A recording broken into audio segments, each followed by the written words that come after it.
Hey, hey, good day. I'm Sarah Oliver, and welcome to part one of the Bella series.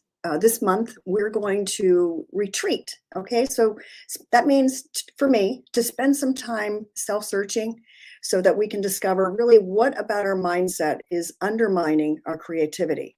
So, thank you for joining me, and I hope you find this um, some good pondering, some good time. Hopefully, I'll stir you up, bring some questions to mind that will help you kind of untangle things a bit. So, if you're feeling stuck or maybe don't have a clear action on what the next step, or maybe you're missing something, what's missing, to help you move forward or to help you to, stop collecting unfinished work. Okay, so that's part of my goal as a creative coach. And I've worked with women for over 40 years. And like yourself, I've had many roles, a lot of life experience. And so several years ago, I began painting a series of soul portraits, just working intuitively. I wasn't really interested in reproducing form as much as having a painting experience. And as it turns out, it's my painting experience that enables me to respond differently to my art and life, the way it presents itself. So each of my portraiture pieces has a story. And I hope over the next 4 weeks that you enjoy this one. So I would say, meet Bella. And Bella, she's an explorer of beauty, truth, and honesty. And I painted Bella while I was in this study, really, of just some virtues. And so over this next month, I'll share some of that with you along and how it pertains to our creativity and what's reflected in this painting. Her story tells me, or tells us, that as we surrender, sacrificing ourselves, that's when freedom comes. You know, when I let go of what I think I know, I am open to a new experience, and that's freedom for me. Spirit wakens in our heart, and it calls us back into a childhood like innocence. So, that childlikeness that we're called to grow into or called back to. And so, with that, we come to know what our innocence really looks like, and yet it still lies dormant within our hearts. So, our innocence that really never truly is lost, it seems as if it returns, and a new purity awakens. It begins to emerge, one that's comforting. It's like, oh my gosh, it feels so right that it's always been there. It's just, I had to get connected with that. So that way I can see the world and ourselves through an eye of wonder, and I can really feel childlike in that. I mean, there's still dreams to be dreamed, that's for sure. A Van Gogh quote lends itself perfectly to this part of the message here. And it's a part of her because she's such a multifaceted gal. And Van Gogh says, I long so much to make beautiful things, but beautiful things require effort and disappointment and perseverance. And we know about effort, disappointment, and perseverance. I mean, as artists, we long to make beautiful things. We have a message, whether it's beautiful or messy, or maybe it's not one of those messages that people want to see, but it's nonetheless, it's beautiful if it has truth to it, right? So what we might forget is that the beautiful things require effort, and as we persevere, we're going to encounter disappointment. So I've titled today's talk, Turn Up Your Creative Flow with a New Mindset.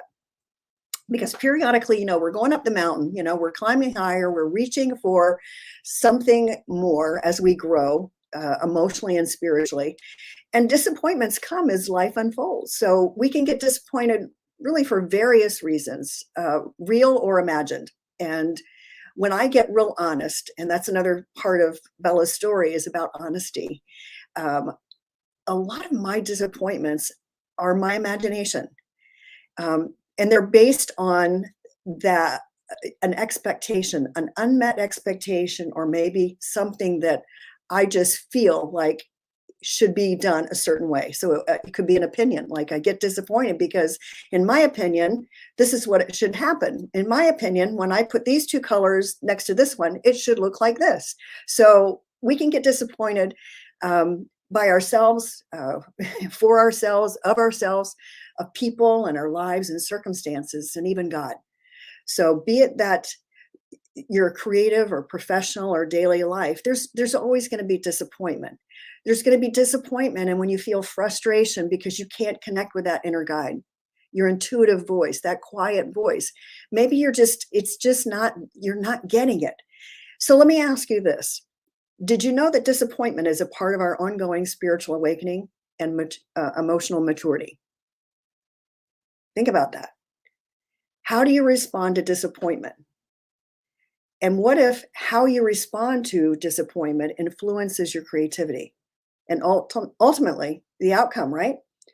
So I've learned about disappointments or hurt feelings, and that I don't have to let them make my decisions or tell me how to feel about me or you or God or my circumstances. So when I'm connected to that inner guide, I respond. I'm in a responsive mode. So I'm accepting what is, and I'm responding by taking that next right action, that next brushstroke, that next whatever that is. And I let my disappointment lead me to a wisdom or a state of neutrality.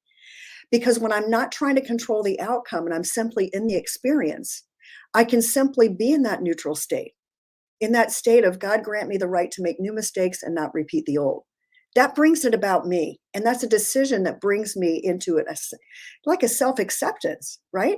So disappointment tells me that I have an unmet expectation or demand for you or for me or for my life or a circumstance, whatever the occasion is, whatever it is that, I've got my focus on. And it's so crazy easy how that can happen just subconsciously if we aren't really paying attention.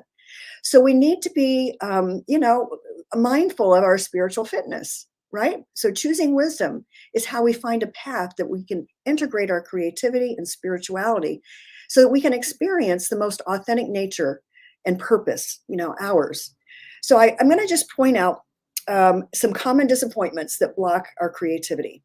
All right. So here are some of the, as a coach, I hear these things over and over again. Okay. And disappointment. I didn't get it right the first time. Okay. I didn't get the desired result. It's not what I expected, or I can't seem to connect. I don't feel connected to this painting. All right. What about, subscribing or purchasing courses or things like that?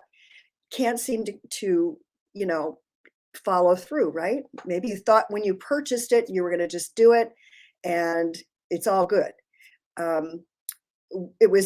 Maybe it was a joy to create the piece, but you don't know what to do with it. All right.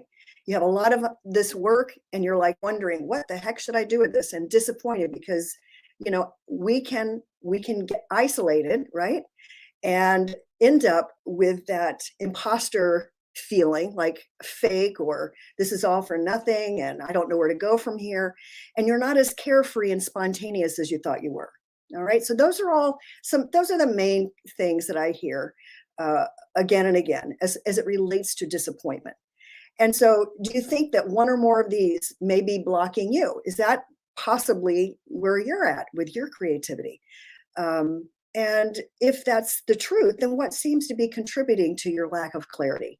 What's keeping you stuck or causing you to continue collecting unfinished work? So for me, it's about taking a time to say, which old idea am I ready to let go of for a new perspective and start fresh? All right. And that comes in quiet time. If I'm disappointed and I keep going to the canvas over and over again and I'm not getting anywhere, or I'm still disappointed and getting frustrated. I know disappointment, is frustration. There's all kinds of friends come along with that. And then the fears show up and, we've got ourselves painted into a corner, right? That we can't really paint ourselves out of. And that's the key, is like, put the brush down. All right. So put the brush down and maybe do a little self-searching. And in this way, disappointments can become like a stepping stone to turning around your circumstance, tuning up your creativity so that you actually get up leveled there. Because when I stop and put the brush down and I get over and I begin to journal, I start getting in touch with myself. Just put the pencil or the pen to the paper, right? What if I believe that just because I didn't get it right the first time, it means that I'm on the wrong path. I mean, why would I think that? But how many times have we thought that? Oh, it should look good. It doesn't, it's not happening. So I must have be on the wrong path. I must need to go somewhere else. And that's not necessarily the truth. Sometimes it's a matter of me just sitting quietly and asking myself a few questions. What is it that I'm sensing, feeling, or that I have this knowing about, this need to put on the canvas? What is that? What color is that feel like? And what shape does that feeling represent? So sometimes by getting that out on paper, and it doesn't mean that I'm going to put that right on the canvas. That's what happens in my journal. All right. So those are questions that, again, get me away from helping me to step back emotionally and spiritually so that I can be listening and seeing what my intuition is telling me. All right. So in this way, like I said, disappointments actually become the stepping stones to finding out that next right thing, giving us more clarity. So ponder this a bit. Let me know in the comments below what you feel is keeping you stuck and how you've decided to reframe an old thought or a strong opinion. Maybe just letting it go. How do you let go of something? Well, I have to put something down to find. It's like a divine exchange. All right.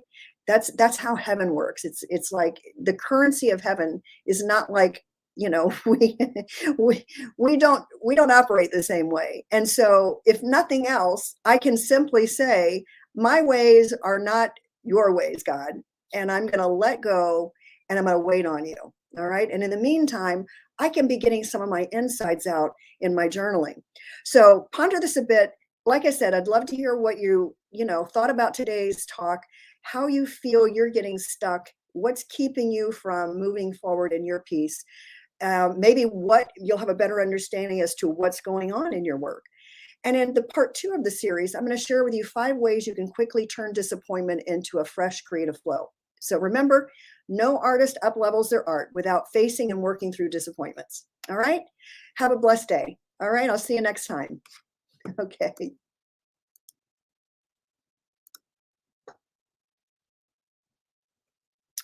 There we go.